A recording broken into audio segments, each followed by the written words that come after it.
Thanks everybody for your time. Really appreciate you attending our session today. This is the second of the Southface Sarasota sessions. I'm Will Collier. I'm the interim director of advocacy for Southface. Excited to talk to you today about some updates in broadly what we'll call green workforce development. We'll split that into sort of two parts in our discussion today. First, we want to just give a few examples and updates of sort of ongoing and exciting workforce training programs, green building training programs, workforce development opportunities.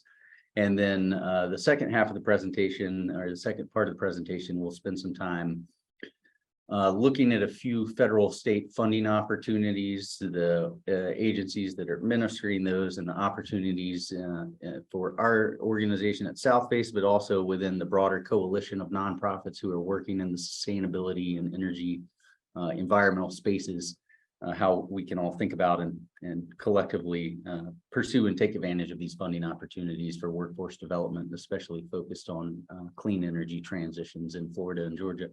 But for the purposes of this presentation today, we'll try to focus on Florida with a few maybe Southeastern examples mixed in along the way. So again, appreciate your time.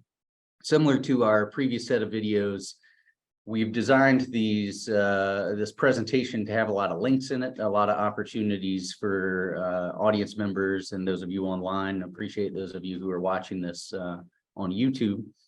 To follow up with the links we provided after the fact. And as always, my email address is available in the opening slide for further conversation. So appreciate that. And with that, we'll go ahead and get started with just a few examples that we wanted to highlight of what we think are some exciting ongoing workforce development training and workforce development programs that are along a spectrum of types and let's say scope, if you will, scope of work.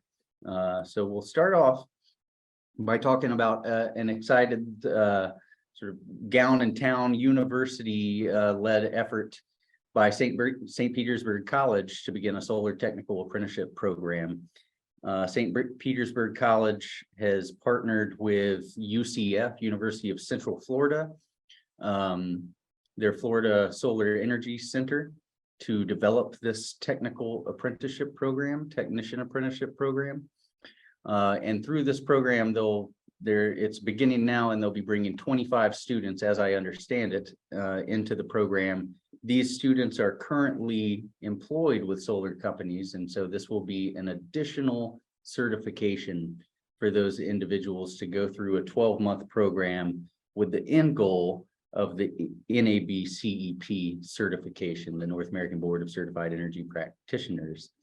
And so the partnership between these universities and the community is one sort of local, small in scope example of how technical apprenticeship programs might build upon some of the expertise and certification of those individuals who are already working in the clean energy sector. Pardon me. Another example that's come recently out of Miami-Dade College and CareerSource South Florida is a registered apprenticeship program. And so this is a partnership program with local employers to train apprentices with on-the-job training.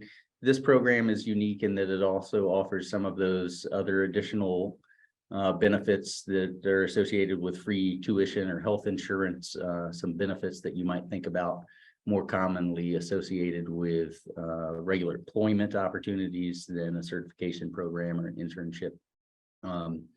This is focused on construction, HVAC, carpentry, electrical, and plumbing, so a range of things. And again, thinking about how do we help train and prepare a workforce across clean energy transitions, both from things like home energy efficiency to things like infrastructure in larger buildings and the like.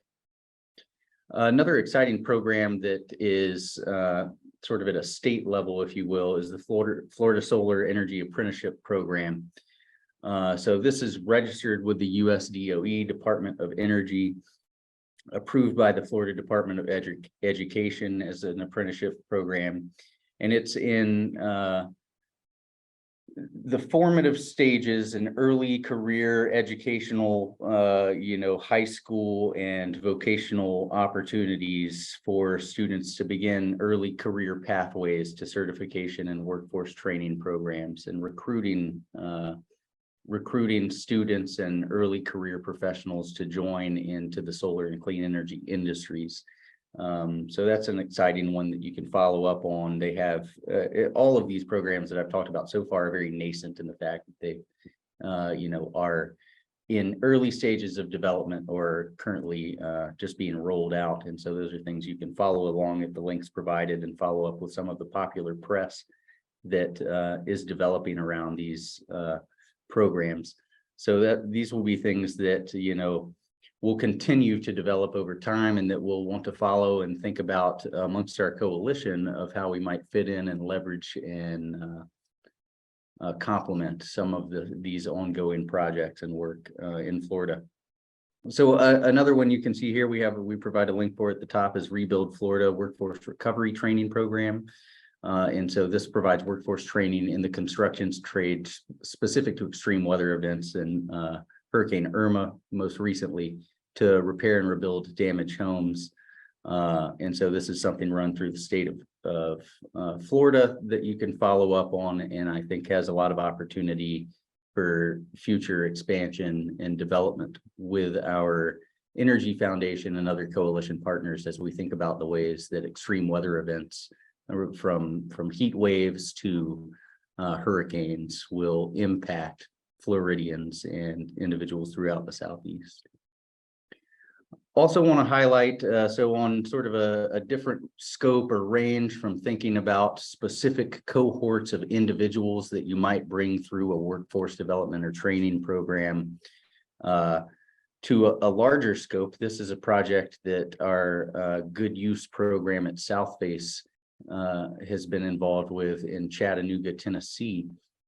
And so here, Southface Good Use worked with a nonprofit and an organization to create a construction career center.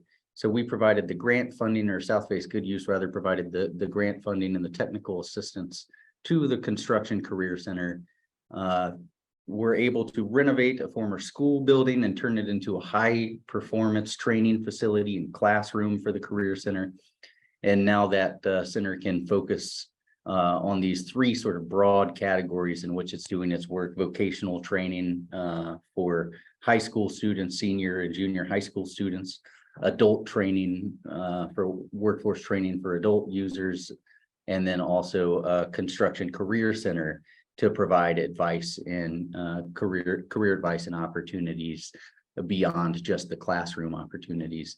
So that's more on a scope of a project that our Good Use program was really fortunate and thankful to be involved with, and through that work can provide this ongoing and sustainable site that is sort of a location and a site for future workforce training rather than a specific project working with a group of cohorts or individuals. So please follow up more about that, and we have been thinking at Southface about the ways that we can continue that work via things like workforce career centers, resiliency hubs, and how might we start to link some of those concepts together as we move forward in our work.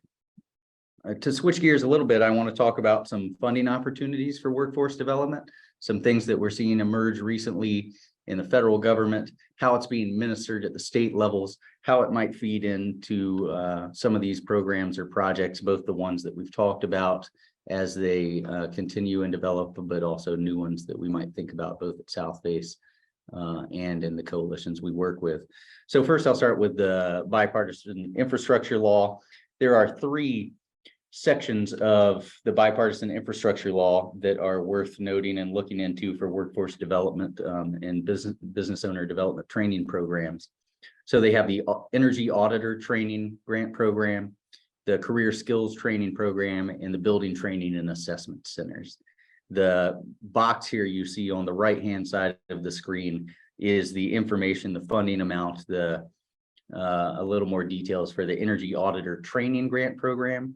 And then the Career Skills Program and the Building Training Assessment Centers, you can find out more information from the Department of Energy, State and Community Energy Programs. But these are really 3 large programs coming out of bipartisan infrastructure law, focused specifically on workforce training and development in the energy sector.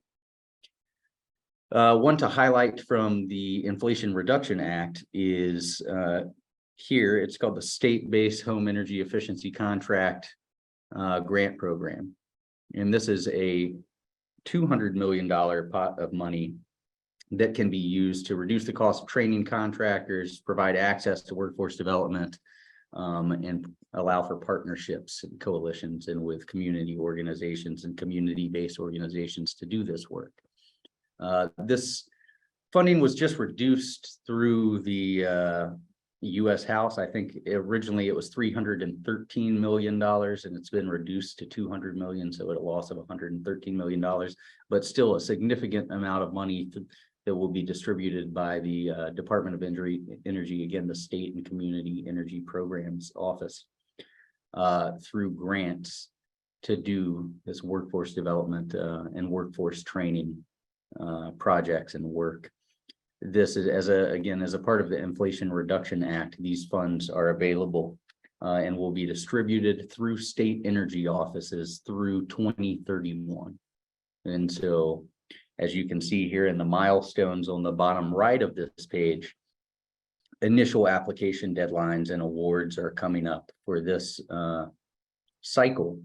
But again, this funding will be distributed over a period of a little less than a decade. So there will be more opportunities or cycles that come along over that period.